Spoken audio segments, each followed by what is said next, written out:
What is going on, guys? This is Rockst4r here, and today I have part 8 of the History of Rockst4r for you guys. I know it has been a while since the last episode in this series, but I am ready to get back into this and try to knock the rest of these videos out for this series, and hopefully you guys are ready for them as well. I'm going to be pumping them out, but let's go ahead and get into part 8.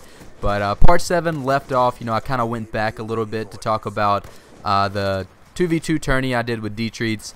But when I went back, where we left off before that, in part 6 is where I'm going to be continuing off from, was me selling my old YouTube channel, which was just after the release of Modern Warfare 2. So we're kind of in that area, kind of, early 2010 kind of deal right now. So that's where I'm taking off from now, just so you guys can sort of have an idea of the time frame and all that good stuff. But anyway, so after I sold my channel, I just started making videos once again on my new channel. I think I've kind of hinted at that in part 6, but it's worth going back and hinting again. But on Modern Warfare 2, making some videos of that, and maybe around a month and a half, 2 months, somewhere in there, after setting up my new channel, my Xbox actually gets the red rings of death, so could no longer play Xbox, which couldn't make videos on Xbox. So didn't know what to do, because I knew it would be a while before I actually got another Xbox.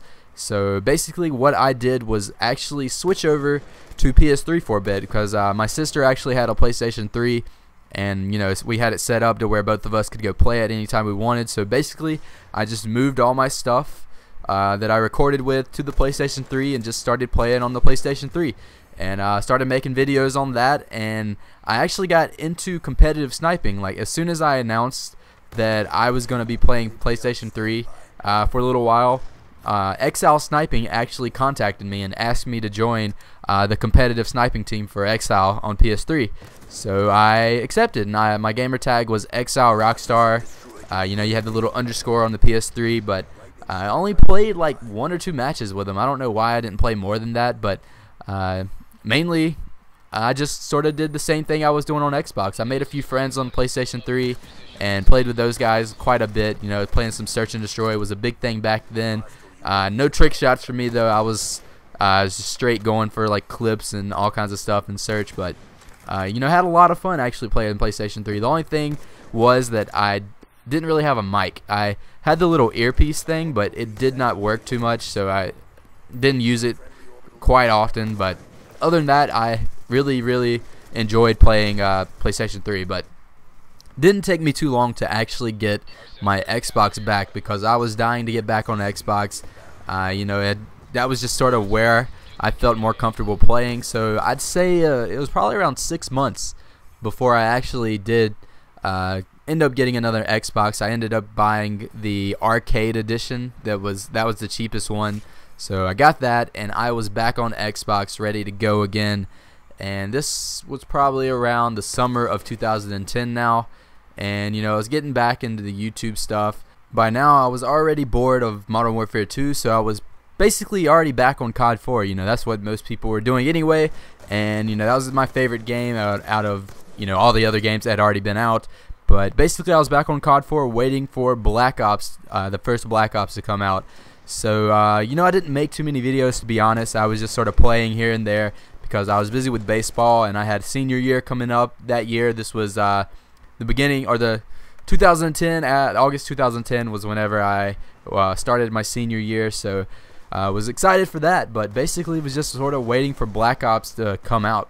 And once Black Ops came out in November, I started making videos on it as well. But like most people with the sniping at the very beginning of Black Ops, not too many people enjoyed it, and I was one of those people. I did not like it at all. So literally like a month later, I was already back on COD 4, basically playing.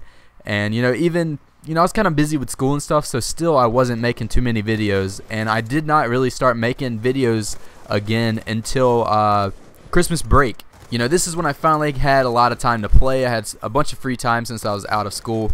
And basically the very first week of Christmas break, I pumped out like 3 daytages, ended up doing a week taj, just all kinds of stuff. Just was pumping out the videos.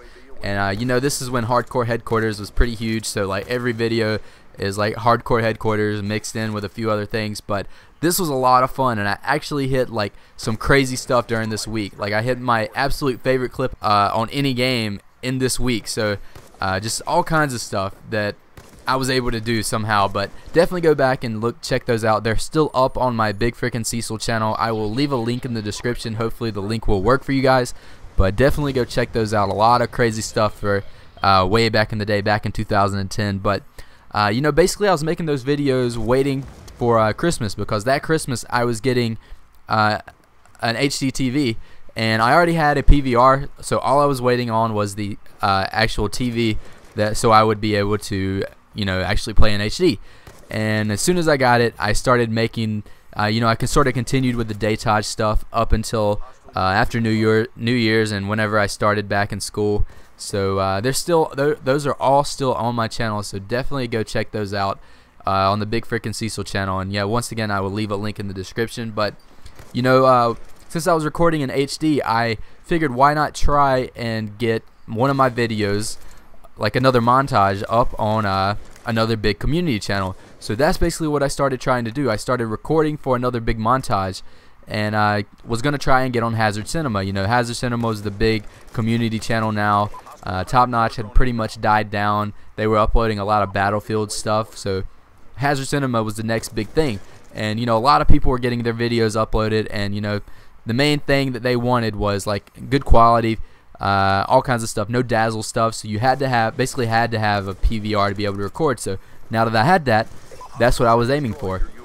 So the whole month of January, basically I recorded for a montage, and I got some crazy stuff. It wasn't as good as some of the things you would see, like whose video? Jazz's video. Blueprint had already been released, and everyone knows that was insane. And you know, I knew I wasn't gonna be as good as that, but I knew I could make something well enough for that time to actually get it uploaded. So that's basically what I went for, and I was able to get that uploaded to Hazard Cinema. They actually did accept my video, and you know, I could not think of a name for it. So basically I called the montage No Title, and it is still up on Hazard Cinema. Go check it out. It was pretty good for its time. You know, it wasn't the best, no sniper lobbies. It was hardcore headquarters. That's kind of what I was into at the time, but you know, I really did enjoy making it. But that was my first video to go up on Hazard Cinema, and I think this is a pretty good stopping point, so I will go ahead and end this video there. But be sure to tune in for the next History of Rockstar. I will be talking about the first team that I decided to join on YouTube. So hopefully you guys enjoyed this video, and I will talk to you guys very soon. Alright guys, peace.